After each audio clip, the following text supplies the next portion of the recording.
3, 2, 1. Here we go!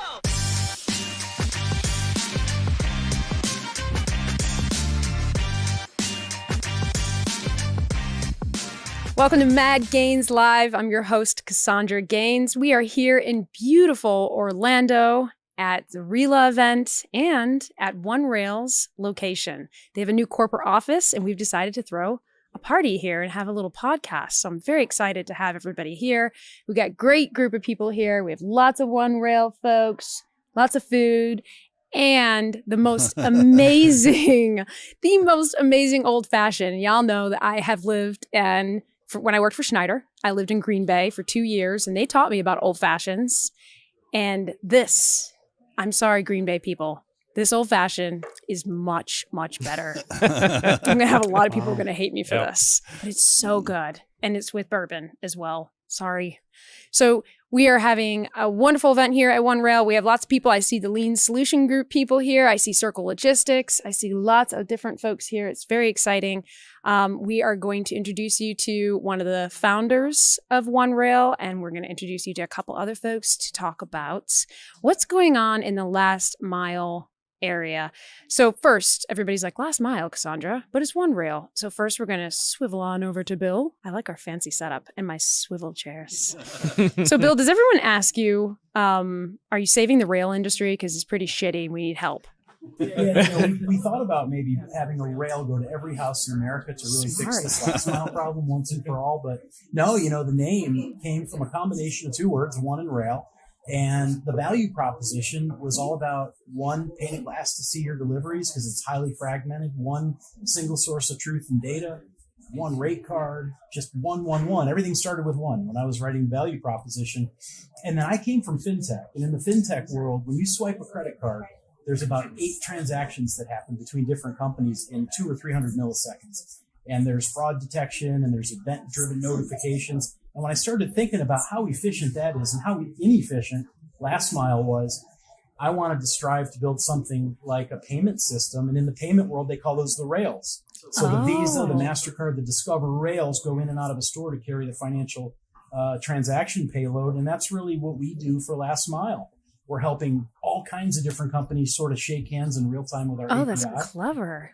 Automated messaging, all the data security around it, just like financial. Oh my God, that's so clever. So for you, for this name, the rail piece made sense for you. But everybody else, we're like, we're ready for a change in the rail industry. But we're also ready for a change in the final mile industry because that has been a beast, especially over the last 3 years. But also I want to pause to mention something about Bill. Bill and I are BFFs because he went to Cornell as well. And y'all know how my lean people are laughing at me. Y'all know how much I love Cornell. And that's what we bonded over. So he's very smart. You guys have to listen to everything he says. One thing I'm really proud of is one of our investors is Trip Hammer Ventures. No which way. Is part of Alumni Ventures Group. Oh my gosh. We have the Cornell kind of alumni in that's our so deal, cool. which really gets me excited. Man, I didn't know anybody actually got money from them. I thought it was like I know. holy crap. I thought it would be so hard. That's amazing. We have to talk about that later for sure. Yes. So what was the value proposition when you pitched to them? Well, they invest in Cornell alumni. That's amazing. Really their mission, and they love the space. I think they had an appetite for getting involved in the space. In fact, that I kind of checked that box. Having gone to Cornell helped, and they operate just like any other venture fund. They're looking at all the same types of metrics, and for them, it's really all about the alumni support. So for those of you who want to hear more about this, we are going to do a interview and we'll stream it in a week between Bill and I. We're going to talk a little bit more about OneRail and the history and what it means. But we're going to swivel on over to Ron, the genius who came up with this brilliant idea. I'm so happy to see you again, and you're happy and you're in this great role. But you're going to have to tell me the truth. Did you know what OneRail was? It was brought to you when this idea was brought to you. I did a little research and I found out pretty quickly. Yeah. It's a really, really exciting opportunity for the company and for the market. And by the way, I'm a Michigan State grad, so I'm not sure if I'm worthy here, but I'm going to try to participate. It's really interesting. I've been in this industry quite some time, and COVID hits, right? No one knows what's going to happen in the world. And you look at COVID and it puts so much emphasis on last mile delivery. How do I get products, right? In a disrupted world. And stores aren't open. How do I get product to my home? How do businesses navigate that? And it created such an opportunity for technology emphasis and last mile delivery. And OneRail is right at the front of that. It's a phenomenal opportunity. So I'm really excited to be here. We joke about the name, which was actually very catchy. And now I find myself saying it all the time. And I joke about like, did you know about OneRail? But wow, things are going very fast. I'm now seeing your name everywhere and hearing OneRail everywhere. So what is everybody so excited about? Yeah, I think it's a couple things. Companies are looking at this saying, how do we get products to our customers as quickly and as accurately as possible? And OneRail is delivering a technology first platform to allow companies to do that. In the past, it's been a lot of, hey, we're going to hire different couriers and use parcel and LTL with really not a lot of smarts behind that. Yep. And what OneRail brings to the table is we apply the smarts to help companies make smart decisions to get the products there, but we also execute on that, right? And that's the big difference. It's that marriage of technology, making the right decision, but also the execution, like actually getting the product there. That's where we excel, and we really feel like we're a category of one solution. And I did see a lot of those people right over in the other room. They were working hard on computers. There was like 80 of them over there. And he's like, they are executing. And he's not messing around with the execution piece. It was pretty amazing to see. Yeah. So, Moid. Hi. Do you know Stephanie? I do. I know Schmitz. her too. Okay, all right. Okay. And so she's feeding me some questions. Oh, no. This is not good. I love her. Oh, and boy. she's also a New Yorker like me. Stephanie has a lot of dirt on me, so this She could does. go south I will very tell quickly. you, she was very careful. Okay, good. Even though I didn't want her to be. And I told one of my best friends, I was like, get her drunk immediately and then tell her to text me. And she tried, but it didn't work out too well. Okay, good. So she said, I don't know if you guys know this about him, that you were on Top Chef with your daughter. I was on Top Chef, yes. Could you please tell us about that? We need to know. Wow. Right? Okay, well. I'll send you the picture. This There's is, like, and I'll show it on the yeah. podcast too. It's a Okay, really cool so picture of him. my daughter's 16. She, I grew up, I come from a South Asian family where food is like, the world revolves around food. You like wake up, you're like, what's for breakfast? You're not even done with dishes. It's like, what's for lunch? And then like, you're not done with lunch where it's like, what's for dinner, right? And I have six sisters. None of them took on cooking, but I did. Interesting. It's just kind of weird, but it's okay because I really enjoy it. So I learned a ton of recipes from my mom and my grandma and my aunt who lived next door to us.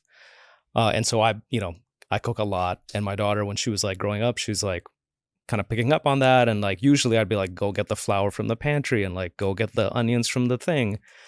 And then I distinctly remember because she was like 7. And she's like, yeah, I'm done just getting stuff from the pantry. Like, I want to cook. And I was like, okay. So that's the first time I learned taught her how to, chop an onion and like use things like that. And then she, in her free time, instead of watching, I don't know what kids watch, but she would watch just recipes on YouTube. Oh my gosh. And then, we'd always have like the Food Network on. Whenever you're doing something, Food Network would be on, and Food Network would run like episodes of Chopped like nonstop all day. And then she'd be like, that's wrong. He should probably be doing this. And then she's like, I should be on this show. And I was like, okay, fine. So she's 12, by the way, at this time. So she applied. So this is my other memory. I'm like driving back from work. This is pre-COVID. I get a call. It's like a 212 number. And a couple of my sisters live in New York. So I thought maybe they were calling. I answer the phone in my car and it's like, hey, it's Sarah from the Food Network. Do you have a second? Oh my and I was gosh. like, can I help you? And they're like, hey, your daughter applied, blah, blah, blah. I was like, she did? And they're like, yeah, we want to talk to her. Anyway, so she got on Chopped by herself. She did great. She finished runner-up. They filmed that in New York City. We had a great time. And then, those producers knew the Top Chef producers. So they're like, hey, like, you were great on TV. Like, you should also get on Top Chef. So she finally applied. Long story short, COVID happened. So they were like, we're not letting kids, do competition by themselves. They have to have an adult. So we changed the format. So you have to bring a family member. So it's like Top Chef family style.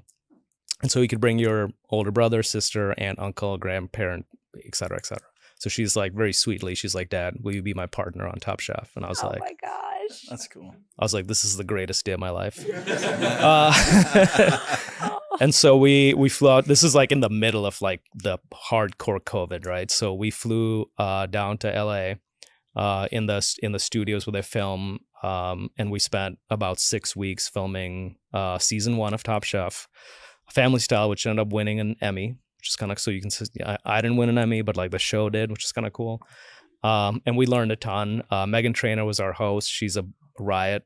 Marcus Samuelsson, if you know him, he's like a chef on TV all the time. He was the host, and you'd have to watch this season to find out how we did.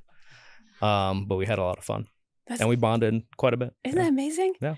I was texting around trying to creep on him to get good dirt, and I find out he's on Top Chef with his daughters. Like, amazing. Yeah. I can't believe it. So What did you cook? Oh, good question. Oh, we cooked a lot of stuff. I'll tell you that this is ruining the show, but the challenge that got us voted off was you had to cook something, but then every dish got microwaved, and then they had to de-microwave it, and then the judges had to try it, and that just killed us because I couldn't even tell you how to use our microwave because we just like we don't use it. So I was like, I don't know what to cook for this challenge, and anyway, so that's amazing. Yeah, but if you want to watch me get yelled at by a 15-year-old, that's a great show to watch. Definitely all watch. Or boss me around is more like it. She's like, Dad, you got to get on this rice, or this is not going to end well. So. You're like, kid, I taught you. Yeah, how to do this. I was like, what's happening here? Up. Isn't that life in general with teenagers? I mean, this is that's also true. That's very valid. true. That's a great point. Oh my goodness. Yeah. So you are our resident shipper for this podcast. Oh, okay, and great. So tell us more about your company. Yeah. And also how you know the OneRail folks. Yeah, of course. So I'm with American Tire Distributors. We provide wholesale tires, wheels, parts, etc. to everybody that has issues with their car. So if you go in and you're looking for tires at your dealer, or if you go to a big brand store to get tires, I won't name our partners, but there's many of them. We have 80,000 unique locations that we provide tires and wheels to. So you've probably gotten a tire that's moved through our network. And we realized, as is mentioned, through COVID and others, the expectation of just getting stuff faster is becoming the norm. And I mean, I get pissed when I can't get a burrito from Chipotle in 25 minutes. But the tire industry is like you order the day before, and then it'll show up the next day. But as that demand is becoming more kind of immediate as well, OneRail's a great partner for our service called ATD Express, where you can get those tires in 90 minutes. It's a game changer for the industry as well. We're also partners. We're invested in OneRail because we really believe in the platform and kind of the growth that will come from there. And then we're working on some cool collaborations and partnerships that will grow both of our companies together as well. Love it. And we will have another podcast learning more about Moid, because there's more about him. He's an onion. We're going to peel back the layers for sure. And we'll learn more about his business as well. So now we're on to one of my favorite people, Bart. So Bart, I did not, just so you know, I behaved. I didn't do any creeping on you. I did not text Jet, even though he wouldn't tell me anything. You wouldn't find anything anyway. No Cornell, no cooking shows. Just a country boy from Belgium. What are you going to find? People go, where's Belgium? Wait, where is Belgium? Somewhere in Europe. Okay, that's good enough for me. So wait, now you have to tell us some dirt. Like if I was going to text your wife, or does anybody in here have dirt on him? Please don't. Someone's already looking for the dirt. So you better give it to us. Something good about you that people don't know. Ooh. All right. So if you would call my wife, she'd probably say a couple of different things, right? But one of the things I'm known for, like I've got a passion for music, right? So my one passion is logistics. My other passion is I share with you cooking. Yeah. Love cooking. You know, I'm asking just for looking dirt. at me. Bart, I'm asking You're for looking dirt. for like he plays air guitar. Dirt. Yeah, air guitar is good. But if you're about to go into something really professional, well, my wife will say, there. well, he's a Eric Clapton stalker, right? Because I've went to see him at concert so many times. Yeah. So I will leave my family randomly to go to concerts all over the world because that's my passion. And my Like, excuse is deuces, Eric's because, you know, calling. I'm a little bit older, right? So some of my heroes, I'm going to be 54 this year. It's not a state secret. And some of my heroes are guys that are 75, 80, 85 years old. So you go like, this might be the last time I'll ever get to see him. And actually, the guy where I met my wife was at the original House of Blues in Harvard Square, not in Chicago, original House of Blues in Harvard Square in Cambridge, outside of Boston. We saw a guy called Hubert Sumlin. Meantime, long gone, right? He's one of those guitar greats and the blues greats. And it's sometimes you have one chance to see a guy that you're passionate about, that you've known for many years. You better go do it. Sometimes I hesitate, though, to go to concerts of groups when I was growing up. Like, I went to a 311 concert recently. And I laugh because, well, first of all, I was in what's the really pretty stadium in Denver in Colorado? It's Red Rocks? Yeah. Yeah. Yeah. Mm-hmm. And it was just puffs of smoke just everywhere. But 311, they did a good job, but it was the first time I realized, like, oh shit, I'm getting old because they're really old. And it was kind of sad. And it wasn't as good as when I was younger. So I hesitate. So how's Eric live? Is he worth when you abandon your family? Oh yeah, goosebumps still. Mm. Yeah, thanks for that. Goosebumps still for me. Good. He's one of those guys. He's the real deal. And if you like guitar music, I grew up listening to people like Albert King and, you know, Freddie King, and then later you had people that were influenced by that, like Eric Clapton, afterwards Stevie Ray Vaughan. And it's like any music that gives you goosebumps is good music. And Yes. it doesn't matter what it is, but to me, it's some of those blues musicians. Yes. I will tell you that my artist that no one knows ever about me or knows in general is Mark Anthony. I love. Shut up. Harrison Strober is going to be the end of you when I'm done with this podcast. I love Mark Anthony. Love him. And I will drop anything to go see him. But I have no one in my life who likes him as well, so I'm always on my own. I'm the only After one. divorce, like, I went you. with J-Lo. I'm sorry. I had to drop Mark. I don't blame you. So talk to me about, when I think about P44, I'm always thinking, because this is my world, about full truckload visibility. You know, my company, Carrier Sure, has a partnership with P44. We integrate with their data, and it's wonderful data, which shows the ability to for the carriers to be compliant with their visibility and opting in. But I forget there's a whole nother world. So talk to me about P44 and OneRail and Final Mile, and how does that all play out? Yeah, and obviously it evolved, right? I mean, P44 was started in 2014. Back then it was LTL where it started, right? That was the world where jet mechanics came from. Yeah. We evolved into full truckload, and then we saw the world changing, and people needed ocean visibility and needed last mile visibility, which was at the time just parcel. Pretty much evolved into a unified platform for all modes on a global scale. But the other part is, while we were working on getting that whole platform in place, we understood that transportation is a big area, right? And so on the one hand, it's like it's big enough space for us to focus on. But on the other side, we're just the guys that connect the different players. We provide the data. But there's all these other great companies that provide a lot of other capabilities and applications. So for us, the ecosystem of technology partners and other partners like consulting partners, data partners is very important. And so OneRail is a great partner for us. And, you know, when I was still at Gartner, I think, Bill, you and I probably met somewhere about 4 years ago, right? And I don't know what it was. And I think in the beginning, I think one of the first questions you asked me was like, Bart, what are we? Are we like a TMS or what are we? And I go like, well, let me help you in phrase that. But I knew, like, talking to Bill, and although he didn't come from the logistics industry, and I'm like kind of an old logistics guy going back 30 years, is like, he's really focusing on the right things and doing things that no one else is doing. And I go like, this is like a really cool company. So now we get to work together. We get to do fun things like this. I think last year we probably were on 5 different panels together and many great meals together. And what's interesting about this industry isn't just about, I think, a lot of what we're doing to make progress all together. I think that's the evidence you see here of different technology vendors and shippers, et cetera, being together to work around things and discuss them.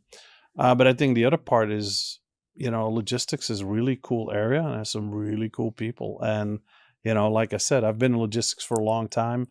I got into it kind of by accident, but once I got into it, I was bitten by the bug, and I love logistics. I love technology, and I love people. When you tell me I'm in logistics, I'm like, you already got heads up from my perspective, because it's one of those things, unfortunately, like 30, 20, even 10 years ago, people didn't care about too much. Yep. And now when you tell people you're in logistics, go like, that's the coolest thing. Oh, you're doing that stuff. People are more aware of it, right? But I think there's so much more that we can do. So it's great to have people around the table having that discussion. But again, it's all about ecosystem, building an ecosystem where we truly can sit around the table as partners and saying, how do we make these things better?